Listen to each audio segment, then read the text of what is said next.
네, 뉴욕 에르메스입니다. 지금 아주 신나게 한민족 세계사를 진행하고 있습니다. 이 영상을 하면서도 신이 나야 돼요. 지금 그 한민족 세계사 지금 세 번째 시간인가요? 첫 시간에는 동쪽으로 간 사람들, 미국 대륙을 개척한 한민족에 대한 이야기를 했고요. 두 번째 시간은 이제 남쪽으로 간 사람들, 이 한반도를 타고 내려와서 일본에까지 가서 일본을 경략했던 한민족들에 대한 이야기를 했습니다. 자, 오늘은 이제 강론으로 들어가서 그 구체적으로 그걸 입증을 해야 되잖아요.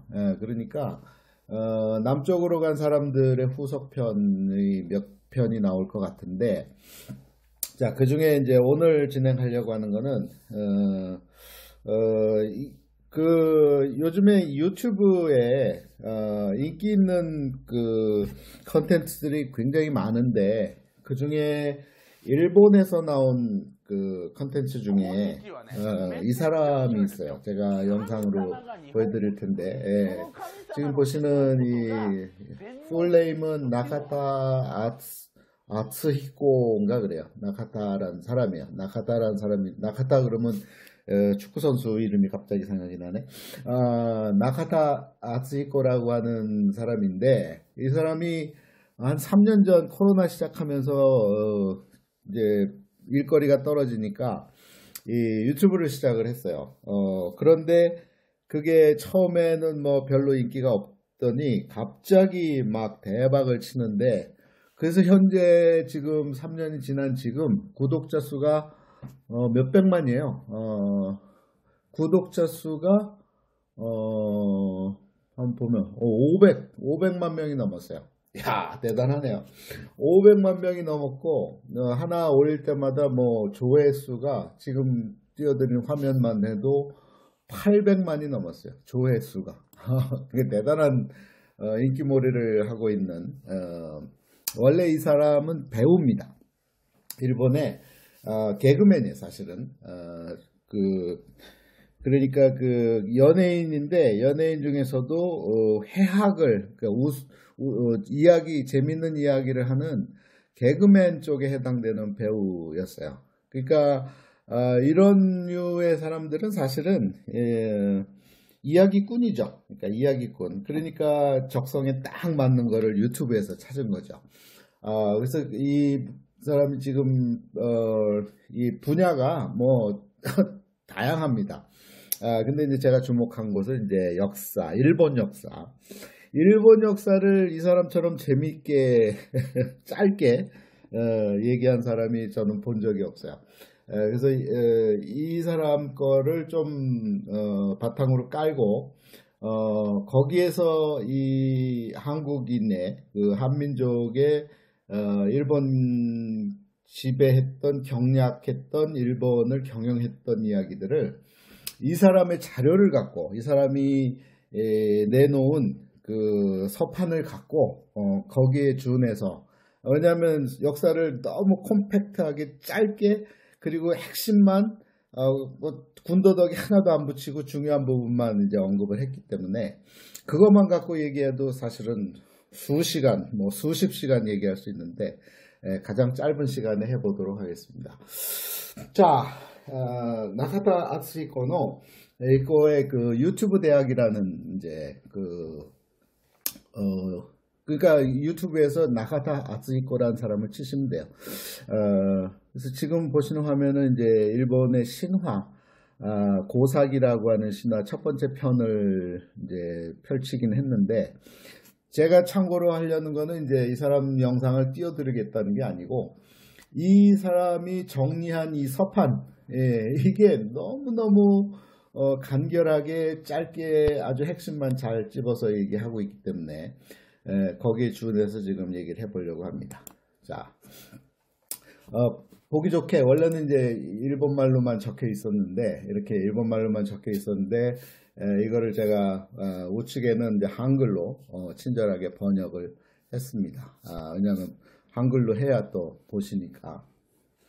자, 이게 이제 지금 요 화면이 일본 역사 고대로부터 시작해서 천년까지, 그러니까 고대로부터 서기 1000년에 이르는 시간까지를 한 장으로 이렇게 요약을 한 거예요. 얼마나 노력을 했겠습니까? 공로를 굉장히 지하합니다. 자, 한글로 번역한 거를 보여드릴게요. 네, 요건 제가 한글로 직접 번역을 했습니다. 자, 이렇게 보면, 자, 이 속에서 뭘 찾으셔야 되냐면, 한민족이 일본을 정확하게 확실히 경략했다라고 하는 이야기들을 일본 역사 속에서 제가 끄집어내서 설명을 해드리는 거예요. 그러니까 만들어진 이야기가 아니라 이거예요. 사실이라는 얘기입니다. 제일 중요한 것은. 근데 그것을 우리는 모르고 있었다 라고 하는 거야. 그걸 알려드리려고 하는 거예요. 초반부는 뭐 누구나 다 아는 역사 이야기를 하면서 중간중간에 핵심적인 이야기를 할 겁니다. 자, 왼쪽에는 이 중국 역사, 중국의 시대 흐름 순으로 나라별로 이제 써놨습니다. 후한이 있고, 그 다음에 위나라가 있고, 진나라가 있고, 남북조 시대를 거치고, 이제 우리가 잘 아는 수나라, 당나라.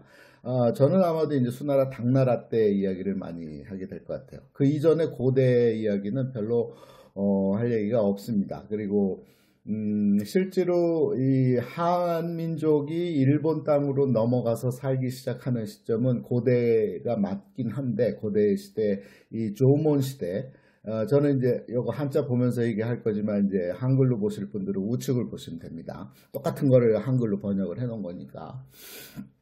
자, 조몬 시대가 있고 야요이 시대가 있어요. 조몬 시대에서 야요이 시대로 넘어가죠.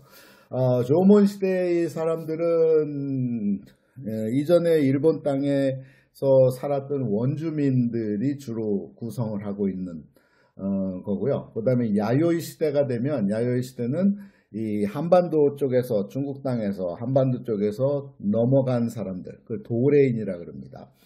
도레인들이 이제 일본 땅에서 사는 시대가 이제 야요이 시대가 됩니다. 그러면서 일본이라는 곳이 자그마한 나라로 소국으로 난립되는 상태가 와요. 그 자그마한 나라라는 게 얼마나 작으냐면 그냥 마을 단위예요. 부락 단위. 거기 이제 쉽게 얘기하면 촌장이죠. 그 마을에 촌장 몇몇이 이제 하나가 합쳐지면 이제 왕이 되는 거예요. 소국이니까 국이니까 거기에 왕이 있는데, 그러니까 그 당시의 왕은 이 큰 통일 왕국 시대에 그 한 명의 왕이 아니라 여러 명의 왕이 있었던 거죠. 왕 같지 않은 왕이죠, 쉽게 얘기하면. 그게 이제 나중에 가면 지난 시간에 백제가 담로 22개의 담로를 뒀다 이렇게 얘기했잖아요. 그 담로를 담당하고 있는 사람이 사실상은 조그만 왕이 되는 거나 마찬가지죠. 그래서 그걸 어떻게 역사적으로 고고학적으로 증명할 수 있냐면, 이 백제에서 이제 금관을 만들어요. 머리에 쓰는. 근데 업무용, 사무용 금관, 그러니까 원래 금관은 막 휘황찬란하고 화려하잖아요. 그런 게 아니라 이게 모자 같은, 머리 흐트러치지 않게 하는 모자 같은 건데, 이제 금으로 만든 이제 금관을 만들어서 하사하는 일이 있어요. 그 담로국에다가 다 그걸 보내게 됩니다.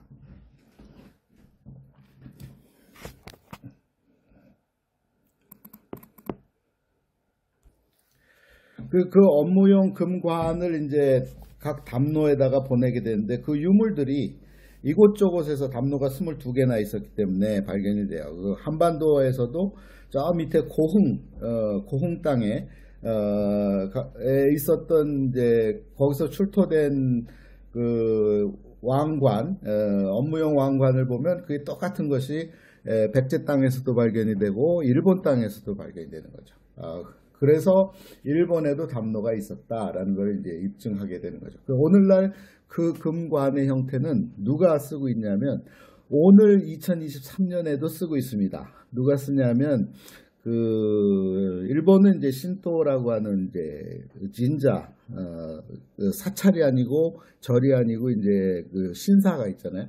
그 신사의 주인자 대표자를 구지라 그래요.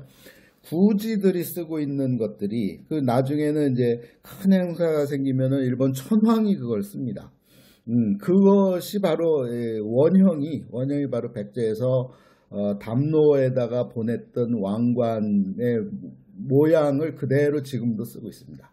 오늘날도 그래서 유튜브 아마존 같은 데서 살 수가 있어요. 비싸요, 근데.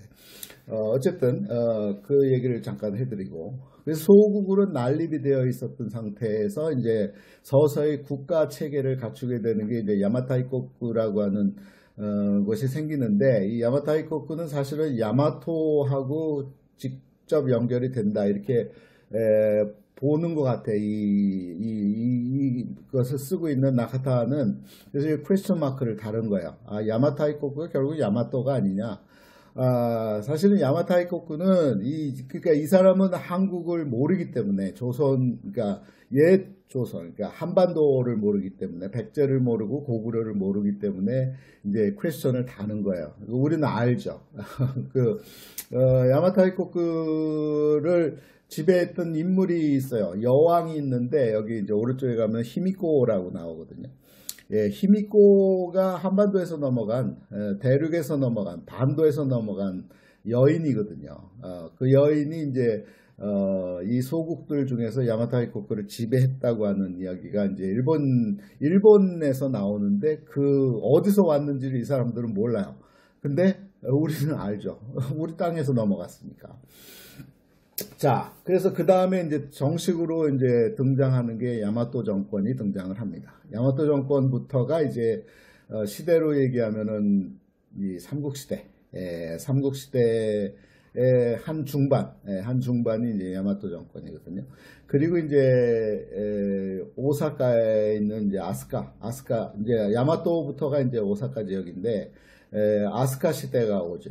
아스카 시대가 오고, 그때가 이제 중국과의 관계에서 보면은 이제 수나라와의 관계가 됩니다. 그래서 여기 보면 아스카 시대에 이 이모코라고 하는 이제 사신이 수나라 양제, 그 유명한 양제에게 사신단으로 파견되어 갈 때, 그 당시에 아마도 쇼토쿠 태자였겠죠. 쇼토쿠 타이시가 이제 서신을 보내기를, 어떻게 했냐면은 수나라, 그 큰 나라에 대해서 뭐라 그러냐면, 해가 뜨는 나라에서 해가 지는 나라에다 편지를 보낸다 라고 하는 이제 그 서신을 갖고 갔다 라고 하는 이제 기록이 있어요. 그래서 이제 수나라가 이 사신을 죽일 뻔했는데 살려서 돌려보낸 이야기, 그 이야기가 나오는 시점이 바로 이 아스카 시대입니다.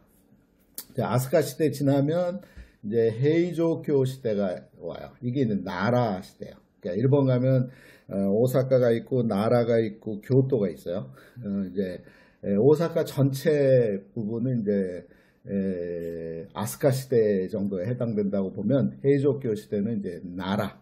그러니까 관광 가면 이제 나라의 관광지를 찍는다. 그러면 그거는 헤이조교 시대의 것을 찍는 겁니다. 그래서 그 당시에 일본이 불교가 이제 집중적으로 반포가 되었기 때문에, 퍼져 있었기 때문에 거기에 이제 동대사라든가 큰 대부를 이제 만들게 되는 그 시점이 이제 헤이조교 시대, 이걸 나라의 시대. 그리고 그 다음이 이제 헤이안교 시대. 헤이안교 시대는 교토의 시대입니다. 교토. 그러니까 나라 위쪽에 교토가 있거든요. 그러니까 국가의 이동은 어떻게 되냐면, 아스카가 제일 남쪽, 오사카 남쪽이고, 그리고 그 위쪽으로 올라가면 나라하고, 나라 위쪽으로 올라가면 교토거든요. 다시 말해서 아스카, 헤이조교, 헤이안교 순서로 쭉쭉 올라가요. 그게 이제 일본의 지형입니다. 그 교토 지역에 가면. 그래서 그런 이제 순서로 진행된다는 거죠. 자.